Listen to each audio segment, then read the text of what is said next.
ko nokkure nde jeyande e nder Irak ala harfi naharin tawi mo e sera caangol ni wakad ja'ala al-lijama fi yadihi tawi mo waɗi no ɓoggol wiyeten no fi no faamora moƴƴa ko ɓoggol ko daaɓe makko on mbaɗɗateeri makko nin tawi mo waɗi ɗum ka junngo makko wa ja'ala yusalli o woni himo juula fa ja'alat daabatu tankusu on soma daaɓe mbaɗɗateeri makko ndin o woni e daaɓe makko on woni e yiltorgol ɓawre ɓawre seeɗa no yahude ko ɗum ɗo woni yahude kon joni no mo jogii mo juulude e wa ja'ala yata'akhkharu ma'aha kan kadi mo yarde ɓawre ɓawre ɗuma no pooɗirde mo ɓawre ɓawre e kanko oɗo Abu Barzat al-Aslami e o yaari ɗon ɓawre ɓawre seeɗa fa qala rajulun min al-khawarij gorko goo e khawariji yanko ɓen ɗum ko khawariji ɗen andi ko yimɓe jeeyaɓe e fayda e feddeji si'a ɗin qissa maɓɓe ɗen ono anda fi muɗum ko honno ɓe yaltirno ha ɓe jammaɓe khawariji allahumma on ɗo wi allahumma akhzi hadha cheikh yani allah hayfin oɗo gorko kayfa yusalli ndaari ko onno julta bi mana fayda ɗum o yennimo o hoynimo o ndaarino o juulirta falamma salla ɓayti oɗo juuli qala o wi qad sami'tu maqalakum kanko Abu Barzat al-Aslami o wi mi nani kon yewtere mon nde mi nani konguɗi mon ɗi mi nani ko wi ɗon kon e konko wol ɗon fi an o wi ghazawtu ma rasulillahi sallallahu alaihi wasallam mo o yeetade ɓe ko honto itti dalil on o wi mi koninike min enelaɗo mi woni e kono wotu kono jihaade sittan aw sabu an laaɓi jeego ma jeeɗɗi aw samaniya ma jeetati fa shahidtu amrahu wa taysirahu mi ifiyake nelaɗon e newingol nelaɗon no ɓe newiniri noon piiji ɗin fof fa kana ruju'i ma adabati ahwan alayya taw ko ruttagol jokka daabe an on ko pooɗimmi kon ɗum ɓurlan newanade min tarki ha ɗitertagol daabe on fa tanza ha on ɗon o ɓorta ma ɗum o yaha tawa hande kadi mi anda o hoota ka min iwri toon ta mi ala nomi hewtitira toon ayi ila ma alifiha ha o yaha ka o durata toon ka o ñamata ɗon fa yashuqu alayya satta e an noon hande kadi hewtugol wa salla Abu Barzat al-asr Abu Barzat juuli alansara rak'atayni darɗe ɗiɗi ɓay ko e safara o wonno nden ɗon julde makko e rawahu Ahmad wal Bukhari imam Ahmad imam Bukhari no fiilde hadis wal Bayhaqi imam Bayhaqi wa amma al-mas'ul kathir amma yahugol ɗuɗugol ngol faqad qala al-hafiz fi al-fath imam al-hafiz ibn Hajar al-Asqalani o maaki ka sarhugol makko sahih al-Bukhari fathul bari ajma al-fuqaha o kan o yimɓe fiqi haɓen futti ala anna e dow wonde almas'ul kathir yahugol ɗuɗugol ngol fi salati al-mafrudati ka julde fallande yubtilu ha bonnay julde nden fa yuhmalu hadis Abi Barza hadis Abu Barza ala al-qalili bi mana e yiltitagol seeɗa seeɗawol e waɗugol ngol nelaɗo sallallahu alayhi wa sallam kadi utta baafangal hara ko yaadu seeɗa masalan eɗen wawi ƴettude ɗum ɗon wono joni e nder no naata e ɗum no hayno sellana goɗɗo ka o sotta imo o saffewol ɗo yolde udditike o yaha e o saffe yeesoɗa imo juulde ɗo woɓɓe no faala feƴƴi ɗumannade ɗo kono ala ka ɗumannoro o dirtira yeeso fi ɓen ɗo hetta no feƴƴira ɓawga ma goɗɗum yani ma ɗum place hettori ka ñaama ma hettori ka nano ɗin ɗon puusandeji fof ko yahugol seeɗa wiyete wona yahugol ɗuɗugol haray ko fewno ɗo ɗen ko ɗe ɗo toɓɓe na eɓɓuno ɗe yewtude haray toɓɓe tawayɗe ɗen hino dagui waɗugol ka nder julde iɗe ɗuuɗi moƴƴa e ceernoɓe ono yaltinani en seeɗaji e majje kono ɗe fof ɗe lannarɗo eɗe luttirɗo ko yahi fayida wano e toɓɓe ɓadiɗe jeego ha jeeɗɗi e nder ɗum ɗon kono haray ko ɗe ɗo toɓɓe nayi woni ko eɓɓuno ɗen ko ɗum ɗon jonno ɗen kadi ka radio meɗen ɓantal islamu e nder leydi Europe e leydi adna Allah on haray en toro Allah subhanahu wa taala yo famin en dina min kan o newna e gollitirgol haray miɗo dara o fewno ɗo so tawi no woodi faalaɓe landitade toon e nder darso on koɓe famali haray ɗe newnani ɓe ɗumtani ɓe dambugal ngal landitagol inchallah e kala ko tawi kadi no woodi ko tawata no manki toon famade haray no udditana dambugal ngal inchallah ɗum ɗo ko darso mo wonɗen e deftere tawande ko wonade continuede sallallahu sallam wa baraka ala nabiyil hamid wa ala alihi wa sahbihi wa sallam assalamu aleykum wa rahmatullah en jalni kala jentiɓe ɓen nam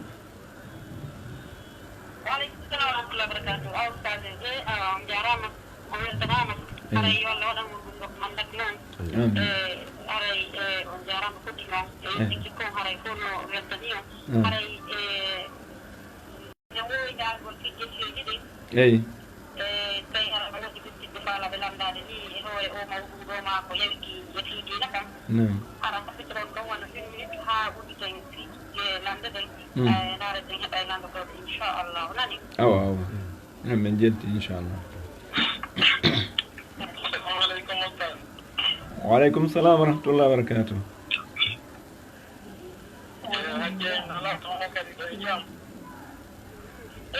ala toon tamen yonge jam ɓe woni jam alhamdulillah haray ɓe mbaɗano tutanɓe nde ustasa mi weddanoɓe fadde yewtere ɓe haray ɓe jarama yalla e ɓamɓe yalla yetto ko moƴƴi yoɓeɓe ha waɗana ɓe no joddi aljanna amin cheikh diallo ko sugama haray mi weltinde ustasa moƴƴo haray no indi ɗo no radio ɗum ko yedditani juuɗe aywa haray meɗen tori on ballal mi wondiri e fifamin ko yimɓeɓe sariyaji dina men inchallah awa so Allah jaaɓi haray min kadi nde disposition inchallah gasi haray ko sanne konon tummo awa on jarama moƴƴa noon kadi o weltanama yalle minen kadi hajjani haray meɗen takko ɗo meɗen jeddi on awa inchallah on jarama min kadi mi salmini hajja en toon on jarnama yalla yoɓu ko moƴƴi ko won ɗon wallitade en no islamu sakitoro e aduna on kon waɗa ɗum kam mandake moƴƴi ɓe ittana en ɗi ñabbuli an hulɓiniɗi eɗi ɓitte ndeji aduna en yolɗo e nde torki Allah subahanahu wa taala waɗa en fof kadi yimɓe men e siɓɓe men fof yimɓe aljanna amin ya rabbi amin amin haray min anda ɗo ko noon ko fawda ko wona ko privé haray golle ɗenɗa ha joni ɗo jokki ɗon kadi no wakkili ka artaɗa eyi ɗum kadi no jillori seeɗa joni tun tan on won jogiti onti kono ɓay onti yanno moƴƴi mo formi fayɓe goyi ɓe kippi toon kene onti no rewa toon hiwroɓe tan on joni no ɓitti ha jooɗagol ton ngol ene aray gandi ngol tun jamma on kadi e nder ko jangere ɗo ko ngelitto on wanno centre wonno reconni mondial centre regede Don Bosco aray ko italien ɓe ɓe wonno ko waɗimo aray ko ɗon kadi on wanno ɗon kadi diplôme ko yowndiri fiɗele onen fi ñawgol kostimji e fi kala ko goɗɗo haccojjiɗe e ñaamu aray ɗon mi sikki diplôme o wona honno mo joni haray mbiɗe wurtore ɗon kadi sabu haray ustage men koɓe kadi fof falade heɓude complet voyage ɗo haray ko complet lafaɗo aray koko woni moderne haray kadi ustage an on gonɗa cugal ko ɓay men nanani ɗo woola ɗum kam gaddima aray ɗum kadi ko sababu kadi tawde ene juɓe ɓe hara e wonay ine mum kadi piiji ɗi fof hara kadi ene mari spécialiste e yimɓe piiji ɗi fof hara kadi ɗum ko piiwol labakum noon kadi nam minen jolela subhanahu wa taala yalla on ɓeydu amin fantikin ɓeyɗo jaago amin e ko wonɗon ko gande kon kadi fiɗɗino waɗa noon ɗum kadi jeddi on janna hara mede weltori on ustad allahma amin on jarama ko andintinɗon ɗon ko ari mi yeggitunden ɗon toɓɓere mi arno mi janni sukaɓe min buy wona waɗuɓe université e mi arɗo e sukaɓe buy mi jannoɓe ɗum ɗon ta ko leereji mi jannitaɓe wano mi jannite wano mi janguir toon noon ha buy e maɓɓe ɓe wawi joni fayda ko ɓen ɗon joni won tabiti e gollugol ngol en heeɓi wawɓe buy e muɗum jannaɓe ha waɗa ko fanɗi o ko fanɗi miɗo mari télé wona capan wona 78 wawɓe jangguɓe wawi ɗum ɗon ko rewndiri e ñawgu ha 80 jarama haray bakkamo haray bakkal islam kadi hewtani compagnie maɓɓe ɗi haray ɗon ko gonnoɓe ga fof ɓe soddiri haray jarama ustad e weldeke awa ok ella laaɓe ɗo wiɗi ko saɗi awa ko saɗi ko tooli inchallah awol sagal ba jarama haray min salminiɗe muɗeɗen toon yo Allah hisinen hisinan fof nani haray ustaden joni habbitoren ɗon e nder holno wona 1 minute ha ɓe lanta ɗumon fi question réponse inchallah nani haray nene gotoɓe kala faalɗo faala naatugol lanndol ustade ko yowiti o mawɗum ɗo ma ko yowiti banngal diina haray inchallah ɗino wadde étoile 61 e heɓano fitra e technique on eɓenne poyɗe defri inchallah nani étoile 60 Today's session has started. To ask your question, please press *6. Muted.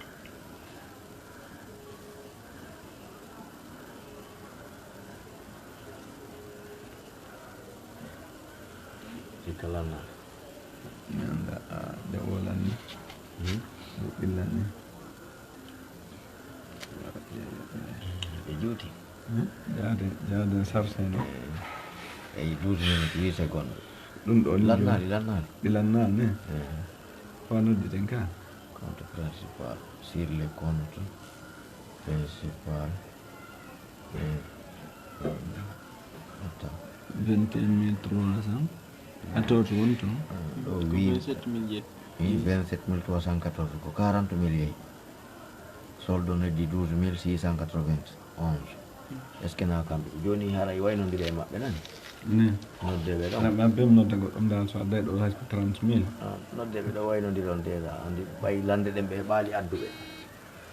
allo est ce que ɓen mannaki ƴewditi aden yiɗita udditi heya waɗe comme ɗum on Enter your access code followed by the pound or hash est ce que haɗa sign. ɗin ɗum wawi feƴƴinde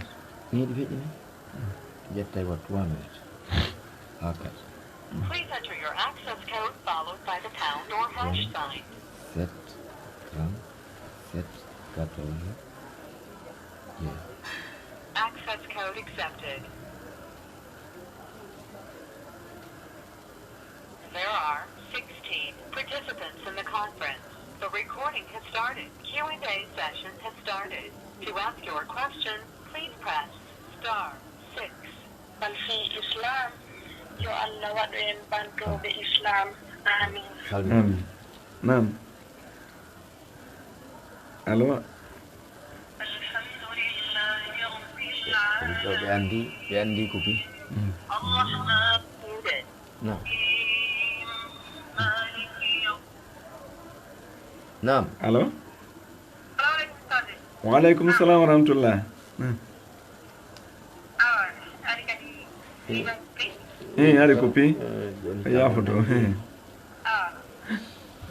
haray musidɓe men no ɗon ɓeydeteɓe alfamada assalamu aleykum waaleykum salam wa rahmatullah assalamu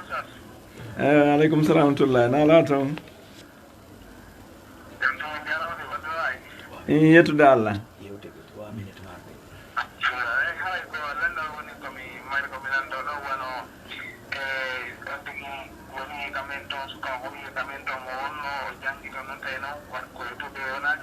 sunna ɗen o wonno jangude yaani joni noon o wi kamen toon o yaari jarane mo ɗaɓɓa siga makko o fuɗɗiti janngol kono tawi kaduɓe ahlu sunna jama jangude joni noon mo huudi ka maɓɓe bawme makko yimɓe wondema accitude waare nattaka galle maɓɓe toon koma ɗum o femba waare makko nde ɗum joni no yarni haare o ɓini so femballe o natta toon kanko haray mo faala so tawi woni hino daɗi so natta so tawi woni haray wona o fembu siɗum o nattaka galle toon ɗon ko arana kadi ɗon o faala jombude o hontide ko o faala jombude ɗon tawi ɓe bon o so tinomo bumawandu makko ko fof kono kono yiɗe ɗum yeeso makko yalde wiɓe tawantako mo e yimɓe madrasa joni noon hara yalli simo wawa e hantude wona ko wonde sénégal ga an ko ga jomma hara baɓe makko tawata ko no ɗene dowlade e famille eywa ara mintaji men ɗi no raɓɓiɗi seeɗa kono si ari kuppude no gasam dara tawi tout so e wawi continde inchallahu taala haray bisimillahi rahmani rahim haray ko addi kon tawɗen andi ɗoftagol mawɓen ko farilla si kala alhaali ko ɓiyamiɗo onti si wona yo onti yeddu allah haray noon waare nden ɗo ko nde sunna ɗoftagol mawɓe ɓen ko farilla haray min feere anden e ɗum si ɓe maaki wata o naatoto to ɓe makali wata o juulu ɓe makalta o hooru ɓe makali ɗum asina yo ittu waare nde yo ittu waare makko nden o hiwrodira e ɓen makko wonda e maɓɓe so immike o yaltike ɗon accita waare makko nden sabno ɗen andi leyɗe goo feƴƴi wano e leyɗe kamenen men wuuri woɓɓeta ko sunnayankoɓe tamam kono ari e saaiji goo saabu laamuji ɗintaɓe sutta accitude waare nden joni noon si tawi woni laamu ngun haaɗi on ti accita waare nden tawi si tawi le o tindike ɗum ɗon woray wargol ɓe foppo haa ɓe lanna tawa wolo fi sunna ala ko ittugol mbawi ɗen gela sunna on ande ko ɗum ɗon ɓuuri moƴƴude donc hara min feere anden wata saabu ɗum ɗum waɗu ha kanko e ɓen makko ta ɓe itta tan ko ɓennali o juulata tan ko ɓennali o hoorata tan ko ɓennali ɗum a ber waare nden ina ɗoyi fi sunnaji ɗin fof kadi min ni bon ko wano noon ɗen si tawi woni o faalama jombude jiwomo faala jombude ɗum ɗon wata o jaɓɓu jombude jiwomo anda l'islam par ce que nelaɗo sallllahu alayhi wa sallam ɓe tindini en ko homɓe jombete ina e hadise goto ɓe yewti en ɓe maki tunkahul mar'atu li arba'in donc ɓe maaki kadi iyakum wa hudara o diman mi rentini on eɓe jiwɓe talasli ɗum ala yani ko raɓɓiɗi kon jiwo ko jombirte ko fi diina makko kan so tawi woni ɓe maaki ɓe wallatamo ka jon diina won ɗon yo eto ha heɓa jon duna wona obligatoire goye gorko kadi ɓeetamo mari waliyu so ok ko suddiɗo woni jombatake tawa mara waliyu ko suddiɗo woni jombatake mo ala waliyu kono amma gorko kanko tum mo yanokko goo yamo falan sere newnamo jombugo wona obligatoire ɓe si tawi ko e yeeso mo makko men haynano makko sabuna so jombi mo ala dina conséquence o ngo kanko ronditoy to sabuna o perday ka ɓiɓɓe makko ɓe mo perday piiji ɗin foof haray telen ɗon on mi yamirtamo yo ɗofto jombugol mo ala dina yo suɓa marɗo dina mo jomba ɗum ɗon haɗa mintaji men ɗin ko woɗɗi ɗum sinara men hettutu kadi ligne no gasa wayi wasi signali ko pugol anda son faami wallahu alam sande mi ñaami ɓe mbuɗɗin ko ɗum mapini lan par ce que ko 200 000 ɓe adduno mi ñaami kemo kono iti nodda ɗo goɗɗo dal so aduna lan ɗo tinna mo halilan ni ka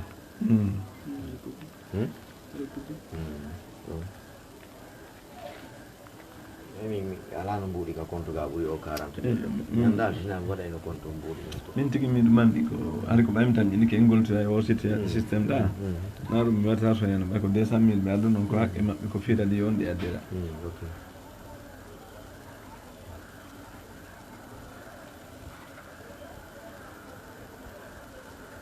min dasi ƴetti timma